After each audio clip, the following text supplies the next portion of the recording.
Bonjour à tous. Alors aujourd'hui, je pars sur l'épisode numéro 4. Après vous avoir parlé hier de ma rencontre avec le grand guitariste Marcel Dady, rencontre totalement incongrue, puisque c'était pas prévu du tout, donc dans son magasin rue de Douai, à Paris, dans le quartier Pigalle. Pour ceux qui connaissent, la rue de Douai, c'est une rue où il y a énormément de magasins de musique. En tout cas, il y en avait beaucoup à l'époque, il y en a un peu moins maintenant. Mais il y en a quand même pas mal. Et donc j'avais rencontré, comme je vous l'ai dit, Marcel Dady, grand guitariste ultra célèbre, et c'était une rencontre fabuleuse. Donc je suis reparti avec ma première guitare avec mon père, et puis et j'ai commencé donc en 1975 à gratouiller. Bon, évidemment, à gratouiller, hein, je ne savais rien. Et ensuite, bon, j'ai pris des cours, etc. Et en parlant de cours, j'en reviens à ce que je disais dans l'épisode 2 ou également dans le 3. J'avais rencontré donc, grâce à un ami, un groupe de jeunes à Paris, dans le quartier Montmartre, qui avait monté un petit groupe comme ça et qui était devenu, grâce à mon apport, enfin l'apport du nom que je leur avais proposé, le groupe Cacharpaya, dans lequel j'ai joué quelques temps et on avait fait quelques petits concerts, mais c'était sympa, c'était vraiment le début, quoi, le tout début. Et après avoir rencontré mes premiers collègues musiciens sud-américains, donc le groupe Tanabunche, comme je l'explique dans un épisode précédent. Grâce à ce groupe Cacharpaya dont je parlais juste avant, donc on était cinq et on n'était que des Français. Il y avait deux filles dedans. C'était très sympa. C'était vraiment musicalement, bon, c'était très moyen, mais l'ambiance était très bonne. Et donc j'avais commencé à jouer du charango un petit peu. Parce que j'avais pu en acquérir un, mon père m'en avait acheté un, j'avais 16 ans dans ces eaux-là, donc guitare à 15 ans, charango à 16 ans. Et les premiers, hein, parce qu'après il y a eu d'autres instruments évidemment. Et donc j'avais dans l'idée d'apprendre à jouer du charango et d'en jouer plutôt bien si possible. Donc dans le groupe de 5 Français dans lequel j'étais, donc Cachalpaya, il y avait donc un des garçons qui jouait un peu de charango. Donc c'était succinct, hein, c'était vraiment les rythmes, il n'y avait pas de punteo, de choses comme ça, c'était vraiment le rasgueo à fond, quoi. Et enfin, quand je dis à fond, c'était pas génialissime, puisque c'était les débuts, il faut bien commencer un jour. Voilà, donc ce garçon, qui est Charanguis, donc du groupe Cachapaya, un jour, après je lui ai dit que j'aimerais bien apprendre à jouer cet instrument. M'a dit, bah tiens, ça tombe bien, j'ai vu une annonce dans le journal Libération, journal très connu en France. Dans les pages du samedi, il y avait des petites annonces à la fin du journal. Et dans ces petites annonces, il y avait une annonce d'une personne qui proposait des cours de charango. La personne, je vous la montre rapidement, sans vous dire qui c'est, mais je vais vous le dire de toute façon. Je sais pas si vous le voyez. Attends, ouais, peut-être. Voilà, c'est pas évident, hein. C'est un peu flou, je pense. Ou là, comme ça, peut-être, en reculant, peut-être. Voilà. De toute façon, je vais vous en parler, vous inquiétez pas. Et donc, j'appelle ce monsieur, parce que c'est un monsieur, et je lui dis bonjour, j'aimerais prendre des cours de Charango, et j'ai vu que vous en proposiez dans les pages des petites annonces du journal Libération. Il me dit oui, pas de problème. Alors, on se met d'accord sur les modalités financières. Il m'explique ça, et donc je lui dis, bah, formidable. Bah, on peut se voir quand, quoi. Enfin, je sais pas exactement les mots et les phrases, hein, mais c'est ce qui est resté dans mon esprit. Ça se passait en 1978, hein, quand même. Il y a donc 45 ans. 45 ans, les amis. Et donc, on se met d'accord, et à la fin de la conversation, juste avant de raccrocher, c'était les téléphones avec le truc, là, comme ça, là, les téléphones à fil, hein. C'est pas le portable ni le smartphone. Et donc, je lui dis, mais comment vous appelez parce que bon, on a tout dit, mais bon, là, je sais pas, comme je connaissais un peu des charanguis comme ça, sur les disques et tout, je me dis, bon, peut-être c'est un connu, quelqu'un de connu, ou d'un peu connu. Il me dit, Jean-Michel Kerr. Ah, donc là, évidemment, je savais pertinemment qui c'était, et je suis un peu resté, quoi, comme on dit. C'est-à-dire, j'étais très étonné et très impressionné d'avoir ce monsieur au téléphone que je connaissais évidemment pas du tout. Mais je savais qui c'était. Et je savais qu'il faisait partie de Los Chacos, entre autres, parce qu'après j'ai su plein d'autres choses, mais à ce moment-là, je savais que ça. Et que j'étais un fan absolu, inconditionnel de tout ce qui était les Chacos. Pas que, mais beaucoup eux. Beaucoup. Et donc il me dit, ah bah ce serait bien qu'on se voit le samedi suivant. Donc j'y vais. voilà, avec mon Chalango, ma petite housse, enfin c'était en bois dur, je dois l'avoir ici, elle doit être pleine de poussière comme beaucoup de choses, mais bon c'était des trucs de l'époque quoi, avec une poignée pas du tout pratique d'ailleurs.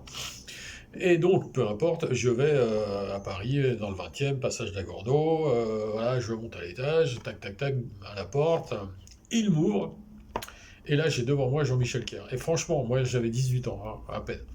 Et j'étais, comment, totalement aficionado de tout ça, et vraiment ça m'a fait un choc. Faut vraiment, là j'insiste là-dessus parce que j'en ai déjà parlé, mais je crois que les gens ne se rendent pas compte, ceci c'est normal, parce qu'ils sont pas à ma place, et puis bon, ils n'ont pas l'intérêt que j'ai forcément pour cette rencontre, mais en tout cas, moi, ça m'a fait quelque chose, et je compare ça souvent pour ce qui est de la France, hein, je ne vais pas parler des autres pays, mais par exemple, quelqu'un qui serait fan de Johnny Hallyday et qui l'aurait devant lui, quoi, c'est un peu ça. Bon, voilà, ça n'a rien à voir, évidemment, si je lui dis ça à Jean-Michel, ce cher Bicou, je crois qu'il va rigoler, d'ailleurs, il faudrait que je lui dise. Mais Et donc, on se voit, et puis de là, on a fait quelques cours, et très rapidement, ça s'est transformé en cours, mais plus que ça, parce que je restais toute la journée, enfin l'après-midi. Euh, je pense qu'il avait que moi comme élève à l'époque, après il en a eu plein, mais là, à ce moment-là, il n'y avait que moi.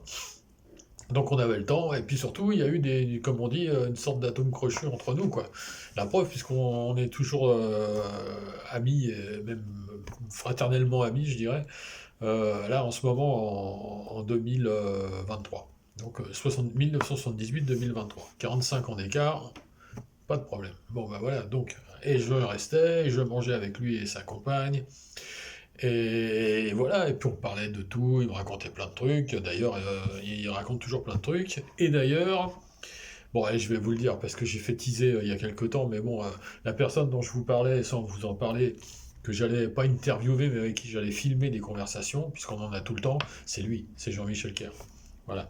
Et je pense que ça va être très intéressant, mais ça on le fera après, parce qu'en ce moment il n'est pas sur Paris, donc comme moi j'y suis, on fera ça plus tard. Voilà. Mais donc ceux qui avaient pensé à Jean-Michel Kerr ont raison, et je le ferai qu'avec lui, hein, parce que je pourrais le faire avec d'autres très connus, mais j'ai pas envie. Voilà, j'ai pas envie parce que j'ai envie de parler de moi, de ma vie, et j'ai envie de parler de mon ami Jean-Michel Kerr. Les autres, ils ont qu'à le faire de leur côté, ou des fans à eux ont qu'à le faire, je sais pas, mais moi je m'arrêterai là.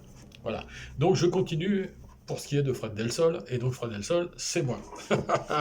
Voilà. Et Fred Delsol, figurez-vous, qu'à partir de là, il s'est mis à jouer du charango, pas trop mal, au début. Et ensuite, j'ai eu la chance de rencontrer un personnage actuellement très sulfureux, mais qui ne l'était pas à l'époque, en tout cas pas à ma connaissance, et qui m'a beaucoup apporté. Et je ne vais pas en parler tellement, parce que le personnage est tellement sulfureux maintenant que je ne veux pas trop en dire, parce que déjà j'ai aucune information à dire spécialement. Tout ce que je peux dire, c'est qu'il était un excellent musicien et qui m'a appris plein de trucs. Voilà, je parle de Jacques Grimaud. Voilà, avec qui j'ai joué pendant des années dans son groupe Senda Nueva, sans savoir tous les problèmes qu'il y a maintenant.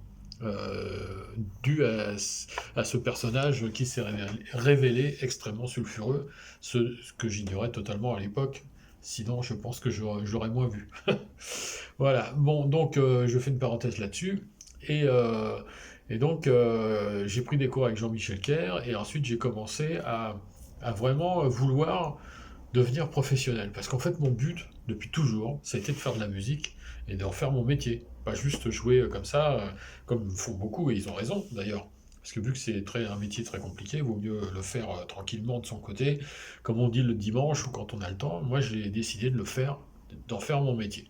J'avais ça dans le sang, je l'ai fait avec des hauts et des bas, même des très hauts. Et puis après, bon bah voilà, la vie maintenant, je vais vous dire franchement, maintenant c'est plus du tout pareil, hein, c'est ultra complexe parce que, comme je l'ai déjà expliqué, c'est plus la mode de ce genre de musique, etc. Bon, j'en parlerai une autre fois. En tout cas, j'ai eu la chance de faire une autre rencontre qui est encore une rencontre inopportune. Alors, il y a des gens qui emploient le mot hasard, moi j'emploie pas ce mot parce que pour moi il n'y a aucun hasard dans la vie. Tout est écrit, voilà, parce que moi je suis la preuve vivante de ça parce que j'ai vraiment vécu des trucs hallucinants. Donc je rencontre un jour à Houille, là où j'habitais, dans la rue, je me promenais, je sais pas ce que je faisais, il faisait un peu nuit, et je vois un gars au loin, enfin au loin, dans la rue, au bout de la rue quoi, je vois un gars, euh, et plus il avançait vers moi, plus je me disais, mais je connais cette tête quoi. Et en fait, plus il approchait, plus je me suis rendu compte en fait que je le connaissais de vue, parce que je l'avais vu plein de fois sur des disques de musique d'Amérique latine, des disques notamment de Los Calchaquis, puisqu'il s'agissait d'Aldo Ariel, qui était dans les Calchaquis à ce moment-là, qui avait fait avant Cruz del Sur, Taïta, Los Hermanos Ariel en Argentine, enfin etc. Donc un Argentin, Aldo Ariel, Bretanbourg. Et donc je l'ai vu arriver vers moi, et lui bien sûr il ne me connaissait pas, moi j'avais quoi, à l'époque je devais avoir 20 ans, un truc comme ça, il ne me connaissait pas du tout, hein. Et donc je vais vers lui en le croisant et je lui dis excusez-moi monsieur, bonjour, ne seriez-vous pas Aldo Ariel des Calchaquis? Il me regarde, il me fait oui c'est moi. Et donc là, de là on a parlé, c'est devenu un super ami jusqu'à son décès malheureusement en 2009, malheureusement. Et on s'est vu plein de fois, on a beaucoup échangé. Et alors, là, je vous parle de ça parce qu'en fait, grâce à lui, j'ai pu faire un casting. Parce qu'en fait, dans Los Calchaquis, il y avait à l'époque, le kéniste, c'était José Marti. José Marti avait un frère, a toujours un frère, c'est les frères Marti, qui s'appelle Francisco Marti. Et ce Francisco Marti, qui est un an plus jeune que moi, avait à l'époque, et ils ont toujours, un groupe qui s'appelle Los Guachos, les orphelins. Donc, Los Guachos, à l'époque, c'était des musiciens qui passaient, qui jouaient, qui s'en allaient. Enfin, il y avait des Sud-Américains, il y avait des Français, il y avait de tout. Même jusqu'à un Kabyle qui s'appelle Malek Labib, qui était un super musicien, qui a été dans les Calchaquis d'ailleurs à un moment. Et donc, je vais faire ce casting dans le 13e arrondissement de Paris, quartier chinois, historique de Paris. Et donc, j'ai été pris dans ce groupe, comme charanguiste. Voilà, donc les cours, tout ça nous amène à ça en fait. Comme charanguiste, mais il va falloir que je revienne un peu en arrière dans un autre épisode, parce que je vous ai pas parlé de ma rencontre avec Nicolas Pérez Père, à l'époque, bien avant, enfin un peu avant, et surtout Huáscar Amaro, avec qui j'ai joué.